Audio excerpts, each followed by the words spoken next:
pada kesempatan kali ini saya, Isabel Natania Heriwindo dengan NIM akhir 151 akan menyampaikan laporan mengenai kasus pornografi anak yang terjadi dalam 5 tahun terakhir. Kasus ini menjadi perhatian serius karena menyangkut keselamatan serta perlindungan anak di Indonesia. Sebelum membahas kasus-kasus yang terjadi, terlebih dahulu perlu dipahami apa sih yang dimaksud tentang pornografi anak.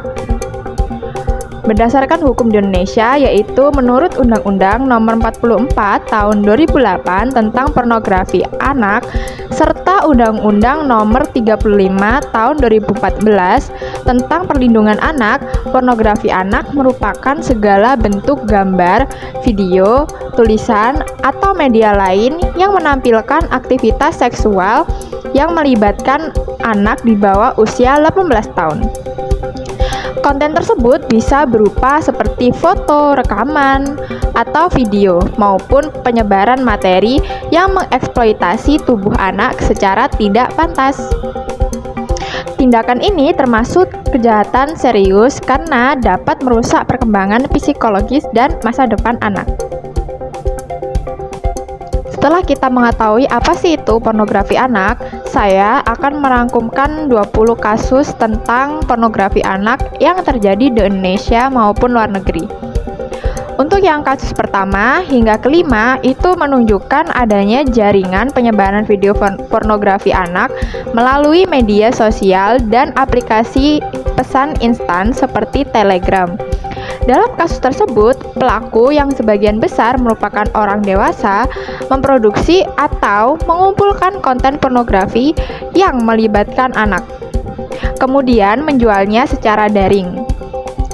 Peristiwa ini terjadi di beberapa daerah di Indonesia dalam kurun waktu 5 tahun terakhir. Motif utama pelaku adalah keuntungan ekonomi dan kejahatan dilakukan dengan memanfaatkan teknologi digital serta grup tertutup di internet. Lalu, kasus ke-6 hingga ke-10 memperlihatkan modus yang berbeda, yaitu pelaku mendekati anak-anak melalui media sosial atau permainan daring. Nah, setelah menjalin komunikasi dengan korban, pelaku membujuk anak untuk mengirimkan foto atau video yang tidak pantas. Dalam beberapa kasus, pelaku juga melakukan ancaman atau pemerasan agar korban terus mengirimkan konten tersebut. Kejadian ini terjadi karena kurangnya pengawasan terhadap aktivitas anak di internet, serta rendahnya pemahaman anak tentang keamanan digital.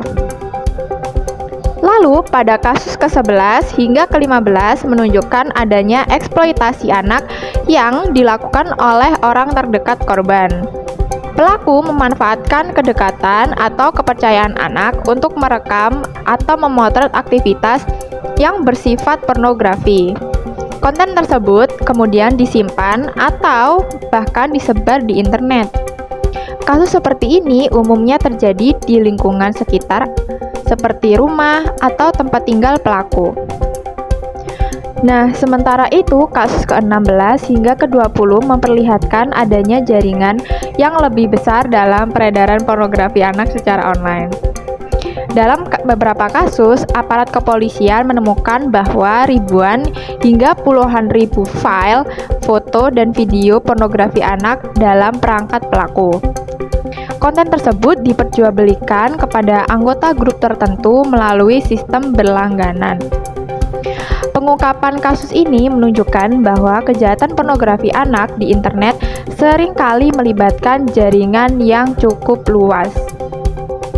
Nah, teman-teman, dari 20 kasus yang saya jabarkan tadi, jika dianalisis menggunakan unsur 5W dan 1H, maka dapat disimpulkan bahwa apa yang terjadi adalah penyebaran dan eksploitasi pornografi yang melibatkan anak-anak.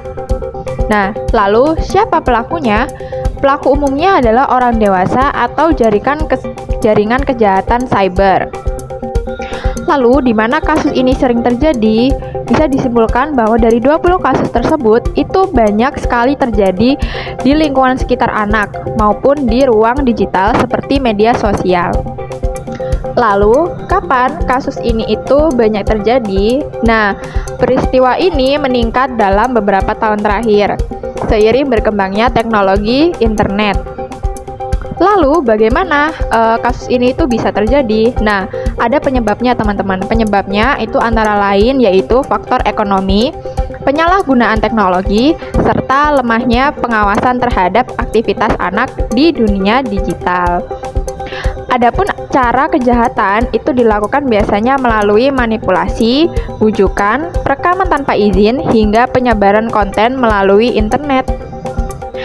Nah, dari berbagai kasus tersebut bisa disimpulkan bahwa pornografi anak merupakan bentuk eksploitasi seksual yang sangat berbahaya bagi perkembangan anak.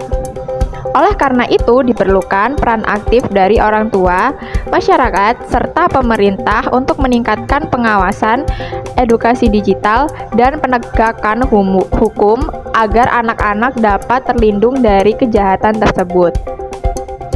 Baik, selesai sudah berita hari ini. Demikian laporan mengenai kasus pornografi anak yang dapat saya sampaikan. Sebagai informasi ini dapat meningkatkan kesadaran kita semua tentang pentingnya melindungi anak dari berbagai bentuk eksploitasi di era digital. Terima kasih, sampai jumpa.